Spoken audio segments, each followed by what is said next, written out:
This is Shiloh Bijou, and you are listening to Grit and Grace.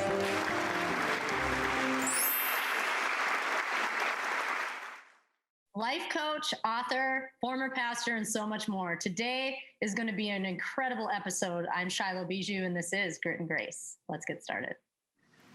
Oh, wow. Marcus Black. I am so excited to have you on. I saw you the other day on Facebook, and I'm like, wait, I got to grab him quick because I have had you on my list to be on the show.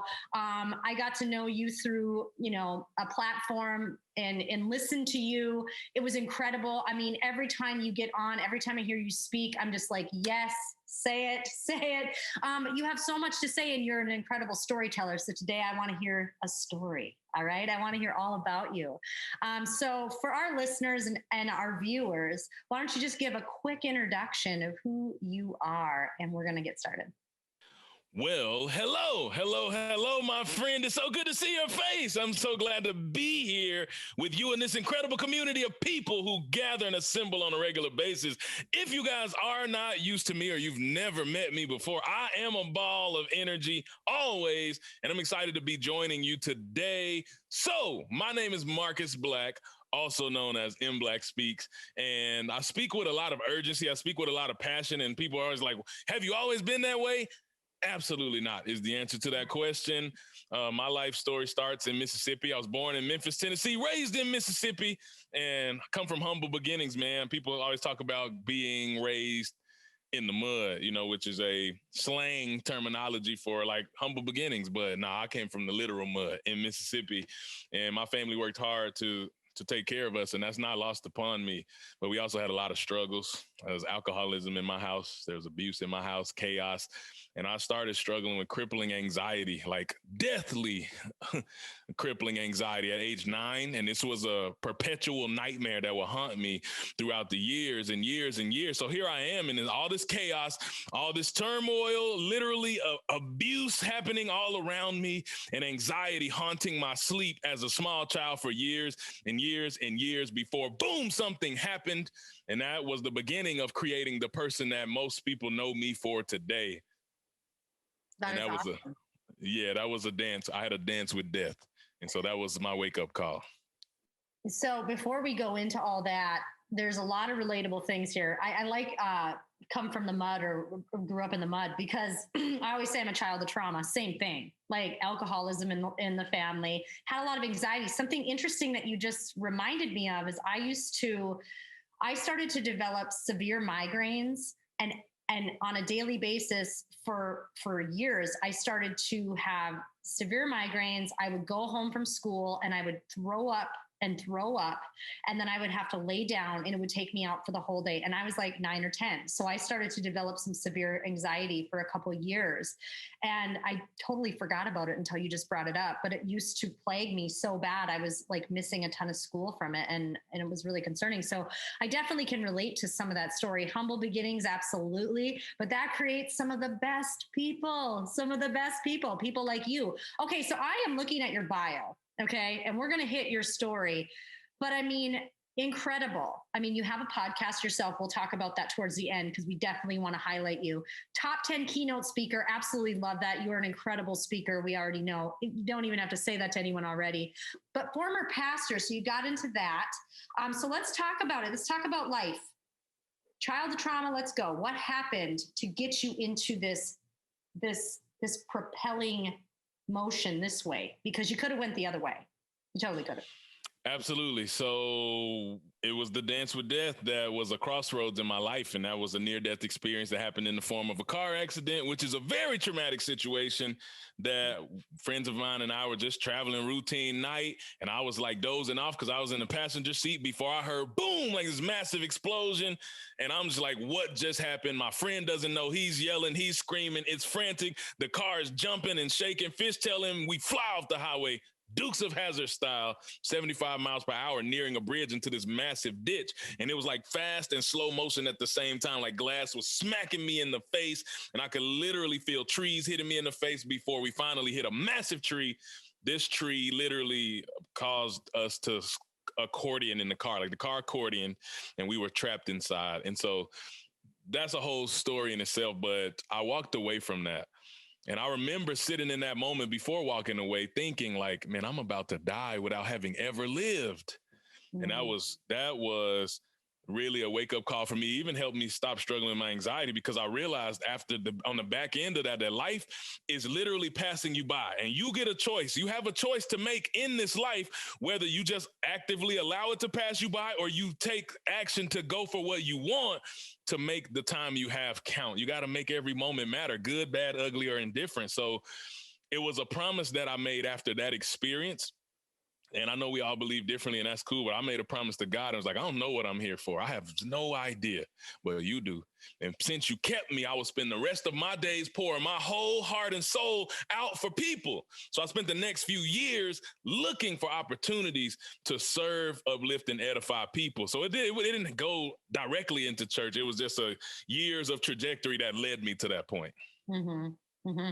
Well, I mean, everybody has their moment, right? Everybody has their moment. Mine was being homeless. I mean, I was a single mom. I was left without a baby or with a baby. I was going to get a divorce. And I'm like, this is my life at 19, 20, like, get it together. Like that was where I was like, make the decision, change your world. And I think it's incredible. So you get into being a pastor, and you also, you help with inner city kids too. You're in LA. Is this correct? I'm in Oklahoma City. So okay, LA. Okay, LA. All right. Yeah, Oklahoma. Like, Oklahoma. Okay. So let's talk about that. Your early years of being a pastor, because I think that's absolutely incredible. Yeah. So I always dreamed of like working in a high-rise building downtown in a suit and tie. That was like my dream. I wanted to do it every day. And so I chased, and I attained that dream. And I worked for multiple corporations downtown Oklahoma City. And one of them is the newest skyscraper, like looking out over the entire city. And I sat there thinking, I've never felt so empty in my life. Because what happens when the dream is realized, and for the first time you see with real eyes that the dream is not all you realized. And that's the place I found myself in. And so that is when I started looking for other ways to fulfill my mission. And I was open to different things. And so I started going to this church that was like massive. I mean, it was like the Disney World of church. We walked in, 50-foot ceilings, all this stuff, all these happy people everywhere. And I'm not going to lie, my first thought was, man, this ain't real. These people are too happy to be, way too happy, way too friendly. So I just started attending. Now, the thought triggered the first day, man, it would be cool to work at a place like this. But instantly I said, that'll never happen. And long story short, it was not even a year later when I kept waiting on that happiness to wear out and those people to start changing, and they never did. And I realized this is a principle that the people in this church live. And so next thing you know, I found myself in an office being interviewed, and I wound up getting that job. And I remember asking them, like, why would you hire me? I'm not credentialed. Like, I went on to become ordained, but I was like, I don't have the credentials. I didn't go to school for this. I went to school for psychology. And like, why would you hire me? And they said, you got the only credentials that matter. And that's a heart for God and his people. And I'll never forget that. And so, yeah, young man, I go in and I'm learning, and I spend 5 years of my life there. And the first few years were immaculate. They were incredible. It's like you're living the dream. But I remember when it started to shift, and it was like 2.5, 3 years in, whereas as wonderful as the things we were doing, something still burned in my heart. Like I was on a parallel road. Like, this is almost, but not quite. Like, I'm headed in the same direction, but I don't know that this is what I was put on the planet to do. Because there's many people that come to this place, and I'm talking thousands. How many more people I don't care how big, how beautiful, how drastic, how magical experience we create, they're never coming. But do not all people need hope? Do not all people need love? Do not all people need care and compassion and someone to breathe life into them? And I start thinking these thoughts, and then I start feeling the conviction that it's supposed to be you. And I was like, no, it's not. That's too much. I can't do that. And I remember when it really hit me that I'm supposed to go and build something that doesn't even exist. And so it caused me to step outside of my comfort, leave that behind, my security, my stability, my good thing, and step into the unknown. And that led me to the nonprofit work that I do in the inner city. That's awesome. So let's talk about that, because I think that's so important. And I love that. Giving back, philanthropy is so important to me. It's important to you. And that's what we do. And so let's talk about that project and what you're doing there, because I think a lot of people need to hear about that. That's really important. Yeah. So part of the thing that I felt called to do was create my own mission, but that doesn't necessarily pay the bills when you're starting out. So you got to find a job. And I was like, I don't want to just get another corporate job. And I searched and I searched, and that job found me. And there's a group of guys, they're like Avengers. That's what I call them, superheroes that come. Like, these guys are from all over with all types of life experience who just care.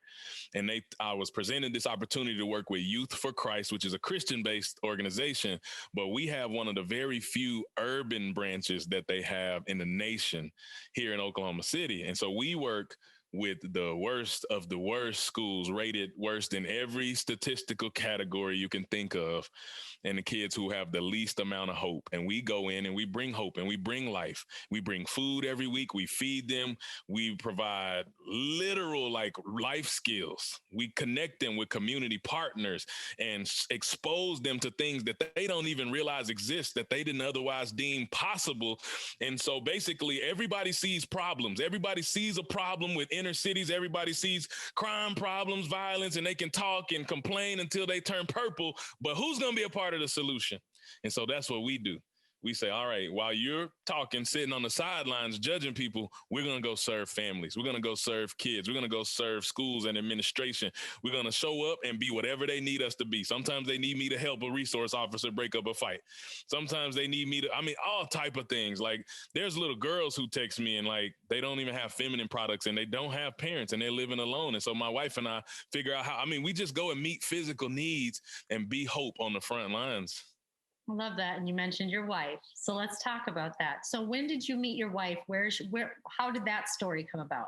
Man, I met her. She was 18. I was 20. It was her first year of college. It was my second year of college, my second freshman year. That's a whole nother story because I've just played and partied. My first year, I was a football player. That accident wound up taking away my football career. No more football.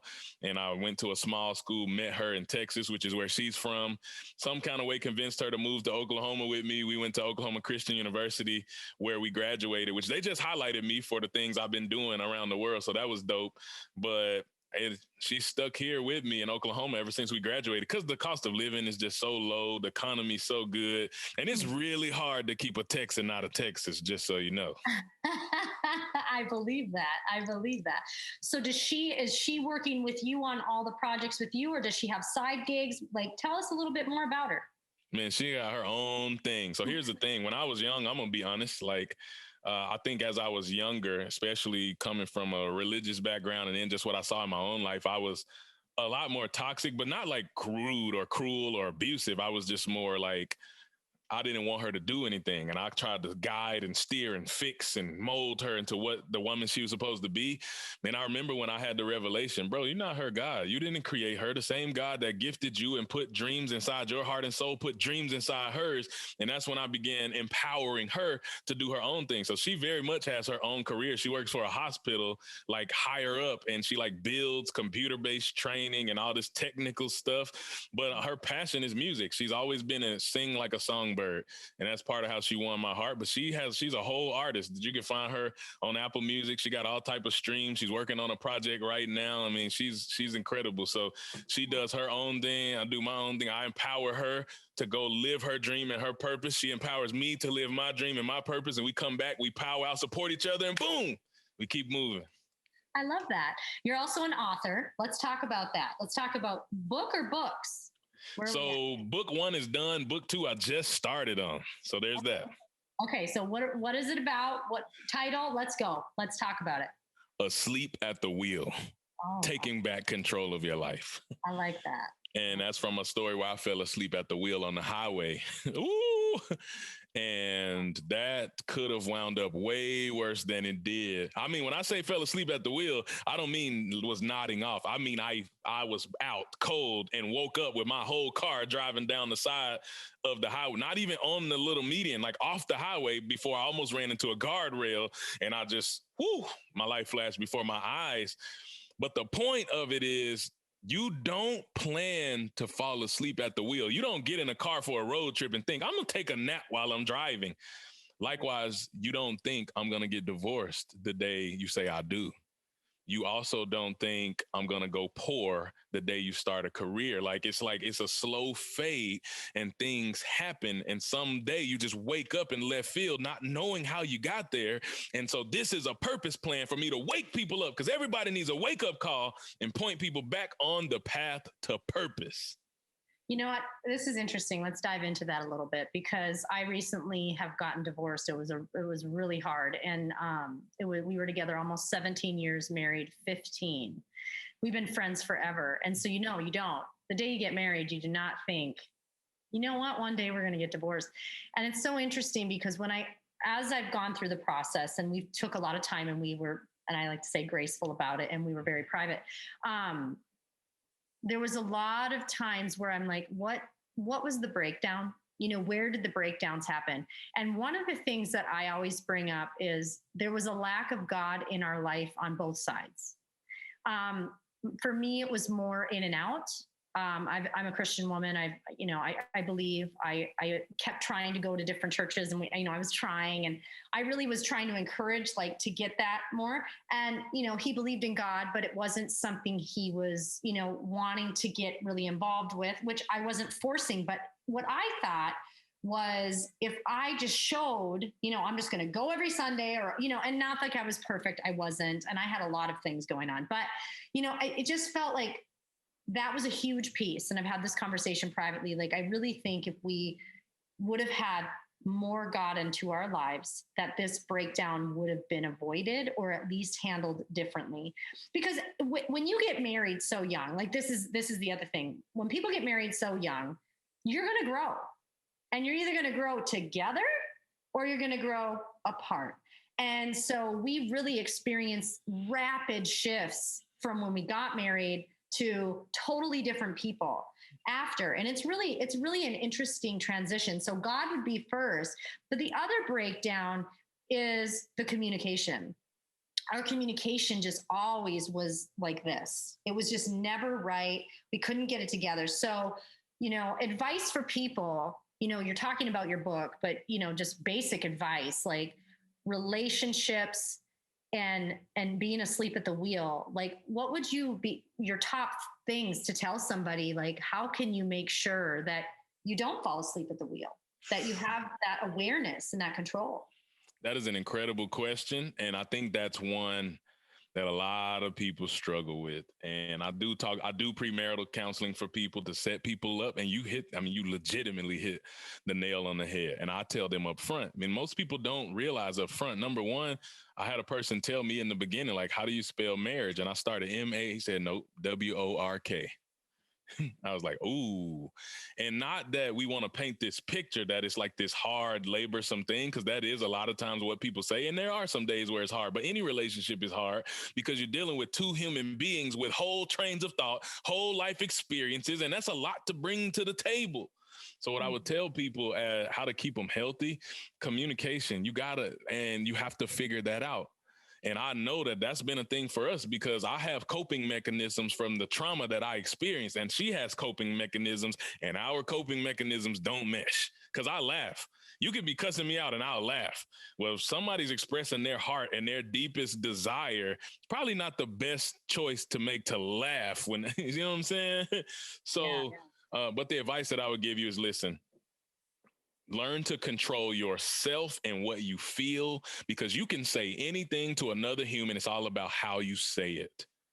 So if you can learn how to communicate effectively that way, and the next thing is learn to major in what really matters most. So for example, when we start having issues or things that could rub me the wrong way or could make me get upset, I start to ask myself, how much is this thing going to matter when I'm on my deathbed? How much is this going to matter at the end? And a lot of times your biggest arguments and issues you have with each other started as little things, little crevices that you just didn't pay attention to. You're like, it's not that big of a deal.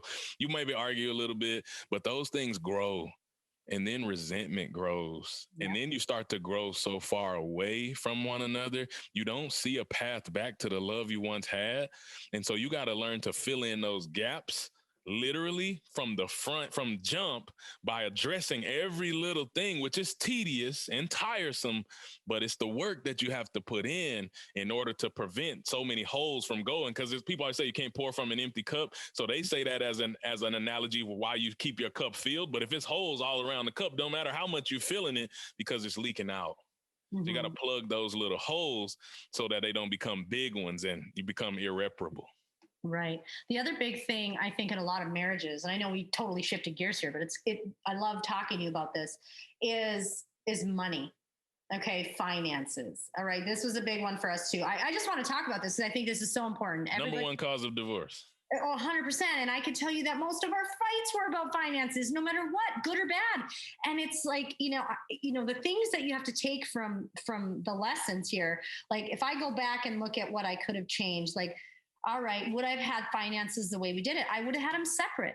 Not because I wouldn't have shared or he wouldn't have shared. I just think it would have been better for us as the way we worked to have separate finances where we would talk about it. Because what we would do is we would not talk about everything. And then it was all in the same spot. So let's talk about finances really quick. What would be your advice financially? I mean, for me, it was like, I think separating would have been better, like the separate finances, but that's not the answer for everybody because not everybody comes in like that. Sometimes there's only one provider. There's nothing wrong with that. But if there's only one provider, that can be touchy too, because then there's one person that's asking permission or somebody who has control. So how do we prevent some of that? Because that doesn't work either. You have to be fair to each other. And I think finances are crazy. Like you just said it, number one cause of divorce. I totally believe that.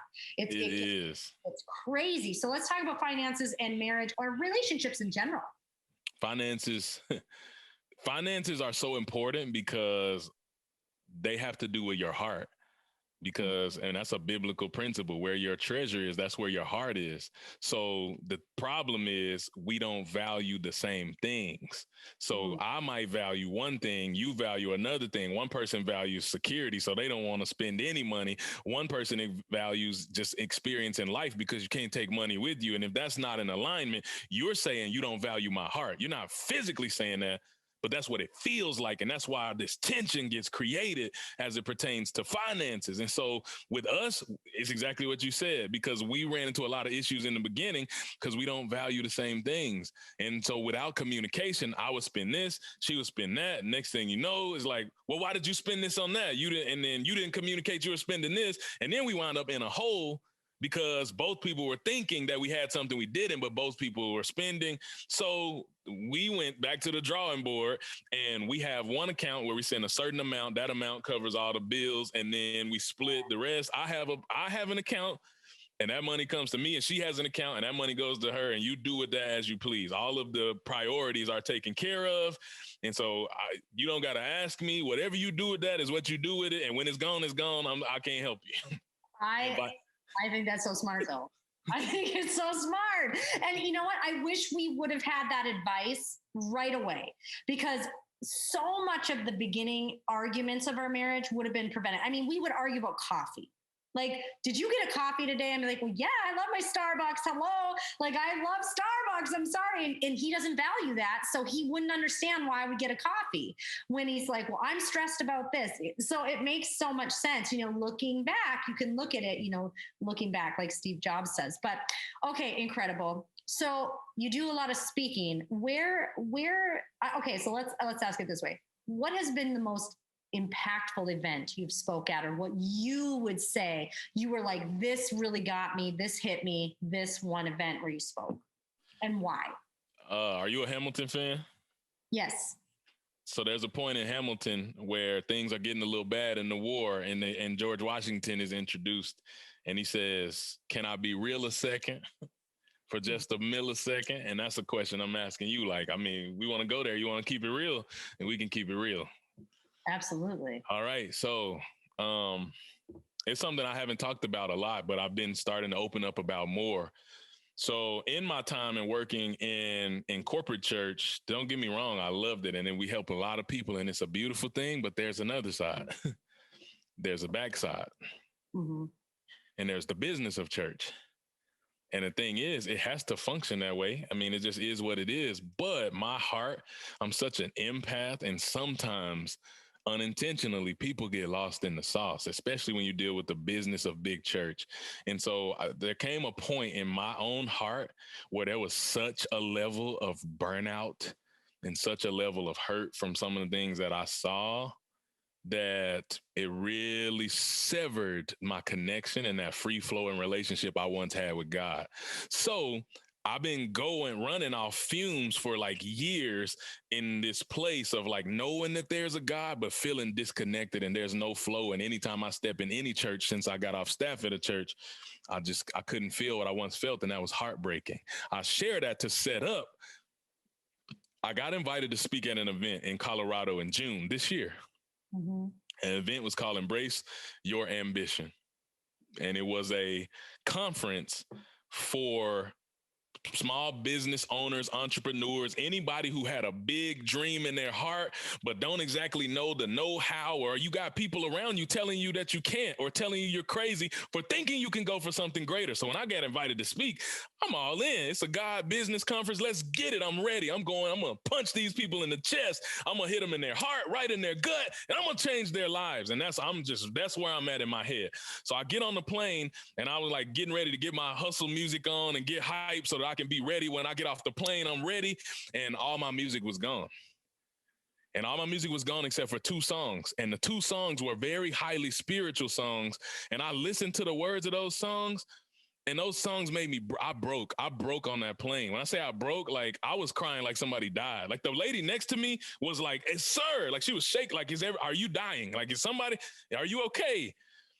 And I said, I'm okay. But I was processing the words and I took that as a sign that I'm supposed to switch. I had my speech prepared for 4 months. I'm about to switch my speech and I'm going to give them something else. So I switched it and I had a day to prepare it. And I did what I had to do. I showed up. I was obedient. And when I tell you, when it was time to deliver that speech, now this is where it gets me. Because that was the first time in years where I felt the flow and the connection again. When I say I did what I was supposed to do, and I got to the end of that speech and I was pouring my whole heart and soul out, and I had this song, I played it, and I ended with that song as I'm talking, as the song singing, I'm talking, and I'm talking about it. The song, by the way, if anybody who cares to know, is Million Little Miracles. And I talked about the million little miracles are you. Your life is a miracle. I don't care what you went through. Everything, the good, the bad, the ugly, and the indifferent, it doesn't make sense that you're even still here breathing and standing, but you are. So, I can't say this without giving my whole heart and soul. So I finish and I get to that point and all I see is the whole room weeping. I mean, when I say weeping, I'm watching people transform right before me. Mm-hmm. And I can't look at anybody. My eyes are closed because if I look at them, I'm going to break. I can't hold it. And I finished that message and the transformation was stupid. And I went there to change those people's hearts, not knowing that it was mine that needed to be changed. And I went upstairs and I went to my room just to process everything that just happened. And I just fell to my knees and I was weeping because that was the first time where God revealed himself and became real again. And I know that this is my lane, because it wasn't, some people have church can get a bad rap for some people because there is politics involved. And there's a lot of people can't deal with, they feel like there's imperfect people, but then I didn't want to go full personal development route either, because then that's like the absence of God, who's a big part of me. So now this human being who started that conference created a lane where you can merge the two in an authentic way. I like that. Yeah, so that's the event. And she since asked me to be her partner. So we're taking that show on the road. I love that. But this brings up a totally other topic too. So many people I talk to say, well, I don't believe in God, or I don't like church, and I don't like this because, and this happens in business. So I can tie it to business. We can get very bitter because of something or someone. And we got to remember this. Church is a building. It's that. It's not what we're talking about. That is not God. Is it great if you can go to a church? Human beings are imperfect people. There is always going to be somebody to disappoint you. There's money will go south, when there's money and power involved. And so I always hear from people, well, I'm so disappointed in the church, and I'm so disappointed in the business or my leader or this. Listen, Your leader, the people in the church are human beings. They're going to make mistakes. And here's the other lesson. You're going to make mistakes too. So as long as you sit and look at those mistakes and use that as your excuse to keep yourself small, you will always stay small. And when you say, absolutely not, that is one person or a group of people, that is not the purpose. The purpose is much greater. That's when you become greater. Because you realize that if you sit and, because it's an excuse, it's justifying your version of a story that's not real. And it's justifying you not playing at the level you need to play. And I've done it. You've done it. I've done it. I'm like, I use this as an excuse to not be my biggest self. I played small for many years. I've done it recently. I was hurt. I felt bitter. I was like, you know what? I'm not happy with work stuff or something that happened at work. And it's because this person said this. There's always going to be politics involved. Somebody's always going to disappoint you. It's up to you to be that person. Okay. And I love that you said that, because so many people turn away from God because they're scared, and they take anything they can to justify that fear, because what they're afraid of is that God really is going to help them, and they don't know how to handle it. Like, it's like that fear of success. They're afraid you're going to get it, and you're afraid you're going to fail. It's the same thing. Fear isn't real. It's not real. And so I think it's so incredible that you said that at an event. I had 2 events that changed my world too. And both were not planned the way I thought they were going to go. One event I went up I was prepared to say something totally different. The whole panel started going on a totally different tangent. It got out of control. And I was like, how do I salvage this? Biggest event I ever spoke at, and it was the most impactful event. Isn't that crazy? And it was not planned. I went from the heart. And you went from the heart. Those are the best ones, because when it just comes up like that and you just go with it, that's the message. That's God talking through you. That's God talking through you. That's so good. And I love everything you said. And you hit on something, the principle of personal accountability, personal responsibility. Because as long as you want to point the finger at them, as long as you want to point the finger at the job, you want to point the finger at the pastor, at the church, you want to point the finger at the relationship for the reasons why you aren't living your best life and executing and maximizing the time and the potential you have, you will always live in a mediocre existence. You will never maximize your potential, because nobody has the power to take from you that which is yours but yourself, unless you allow it. So you got to start looking in the mirror. Every single one of us, this is something I challenge myself to do. They don't have the power to make me not walk in my greatness. They can say things and do things externally. I have no control over that. I got control over how I respond and how I show up, though. And that's on me. And so you got to take that personal accountability and responsibility for your own actions, and know that you can only control what you can control. But that's where you got to focus, not on what you can't control. Mm-hmm. Well, I think right now, if we look at, let's just go out of this little world we're in right now and look at just in general, what's going on in social media and in politics and things like that. We're not going to get specific, but the victimhood that's happening all over. I deserve this because of this. This happened to me. And now I'm not saying there's not true victims. There are a lot of victims in the world, and there's nothing that happens.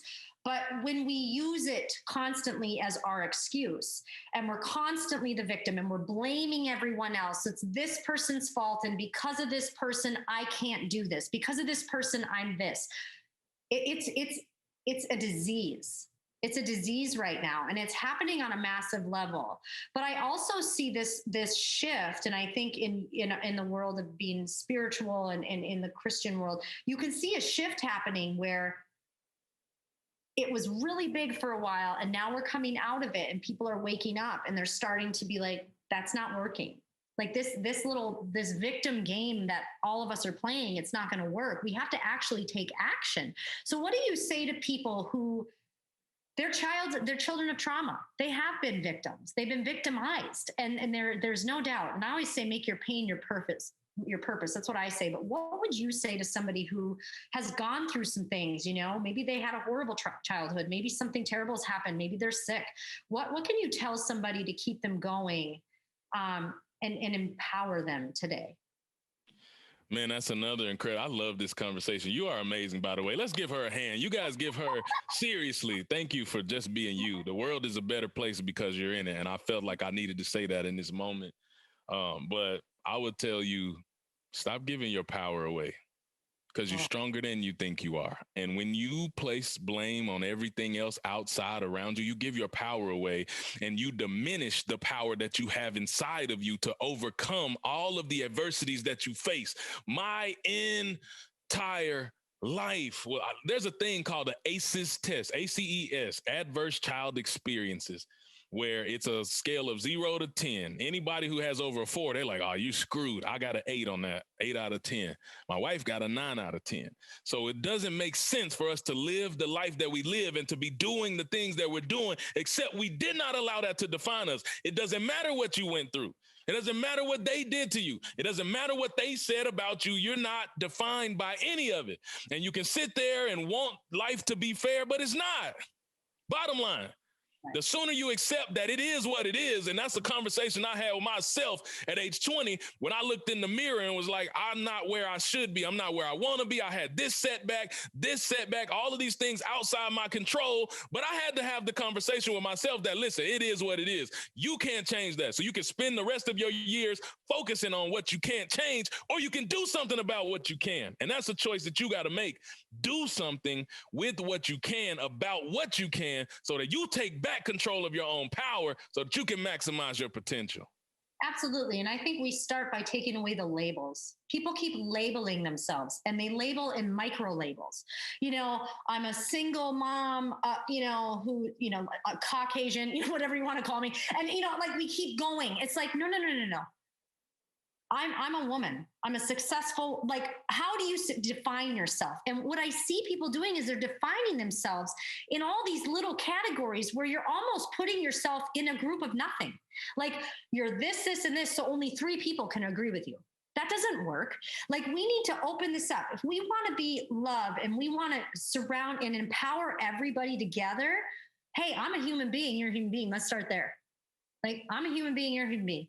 You empower people, I empower people. Like, let's get together and be, it's great to be diverse, but remember, we're all human beings. We're flawed. Yes.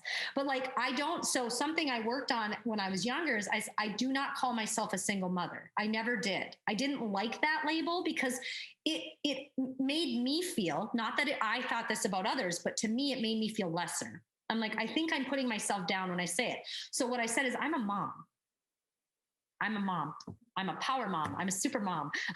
I'm a mom that's working hard. Like I always put the positive on the label because I'm like, I don't want to be defined by a negative connotation. And I think people do that without realizing that's what they're doing. And they say it every day. And when you say something long enough, you believe that.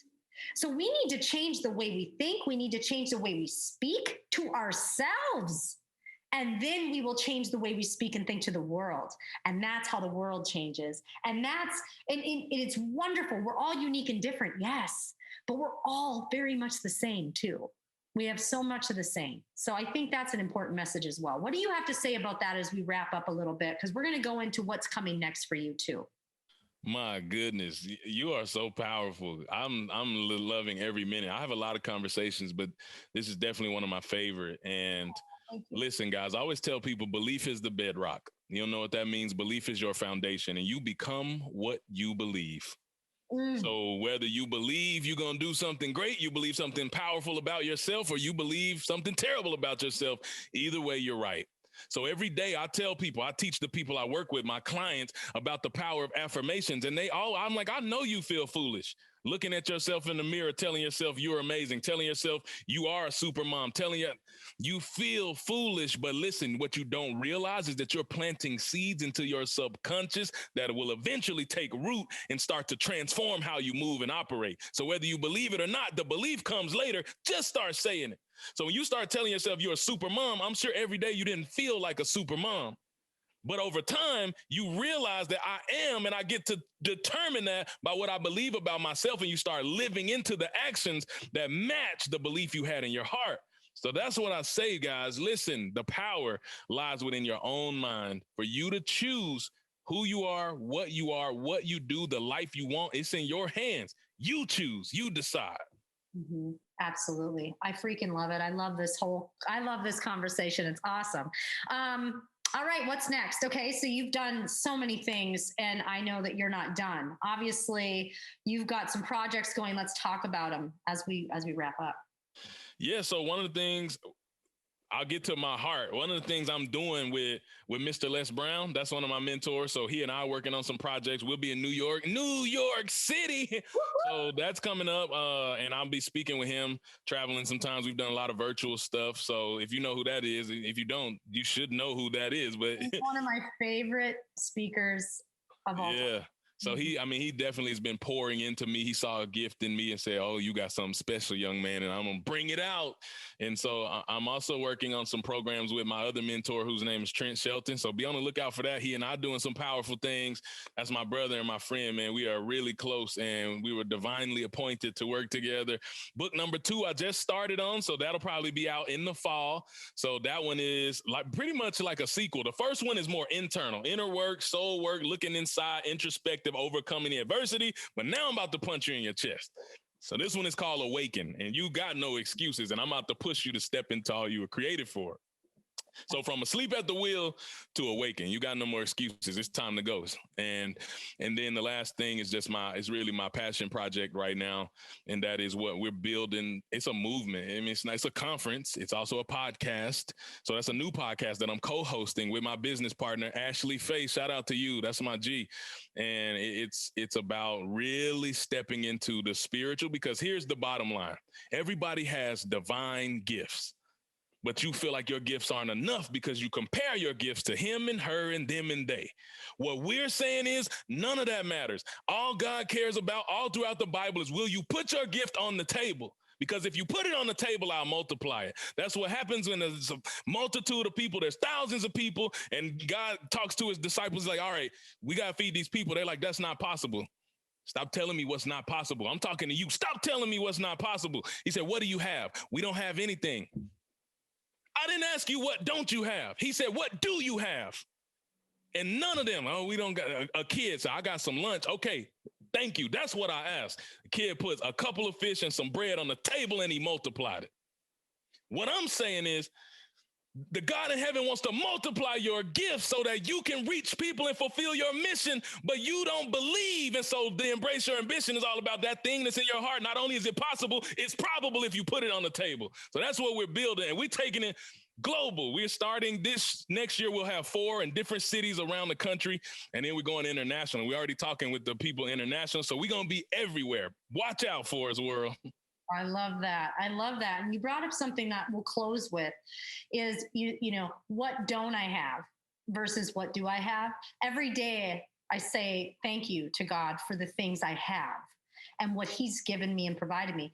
What I see in business, what I see in the world is this lack of gratitude. It's always when people come to me with business, they're like, we don't have this, or this happened and this happened. And I'm like, but have you looked at the positives that are happening? Like, why are you here? And I see, you know, a lot of people fail in business because they have zero gratitude and they haven't had it the entire time. And one of my business partners told me, he's like, forget about what you did for somebody because they already did, which is really sad. But I used to get very hurt by the lack of gratitude. And what I've realized is I can only control what I feel. And so what I do, instead of worrying about what other people are not thankful for, I focus on what I am thankful for. And so I am thankful that you came on this show today, because this was incredible. And I love your movement. I love Trent Shelton too. I want to get him on the show as well, because I've been following him for a couple months and I just absolutely love him. Obviously, Les Brown is one of my favorite speakers. You have impacted me over the last 6 months. And honestly, I'm going to share a secret. You got me through some of that divorce, because when I was sitting on Clubhouse for those couple months I was in there, I was like, you know what? I needed to hear you, and I needed to hear Trent, and I need to hear a lot of those power speakers, because it just got me through some really tough times. So Y'all, if you do not know this man, you need to be following him. Throw out some handles for everybody. How can people find you real quick? We're going to put your links in on the bio too, but let's talk about how can we find you? Absolutely. You can find me everywhere you want to be at M Black Speaks with an S. M Black Speaks with an S. Also, mblackspeaks.com. You can check me out. The places I hang out the most would be Instagram and Clubhouse. So you check me out there. And then also on Instagram at EY Ambition. Check us out. That's where you can find me. I love it. This has been another incredible episode today. Marcus Black, you are a powerhouse, and I can't wait to speak to you more and do more episodes with you and maybe collaborate on some other things. Thank you, everyone, for tuning into another episode of Grit and Grace. Shiloh Bijou, and I am out.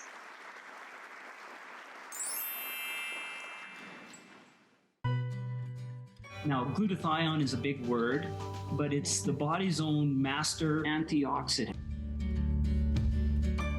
So it's a scavenger for free radicals, for bacteria, and what's relevant now, viruses. This is new to the marketplace. There's no other product on the market that has the ingredient NACET. And basically NACET increases the production of that glutathione that is in our body already to strengthen and enhance our immune system and keep it strong. Elevated sense of well-being. Supports muscle strength and endurance. Cognitive function. Powerful liver support. Energy. Helps blood sugar regulation. Superior bioavailability of key ingredients.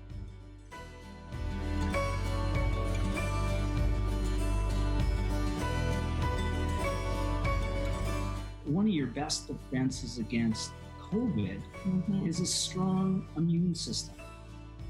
Taking GSH Plus as a daily supplement does all that. And now we have the product out on the marketplace.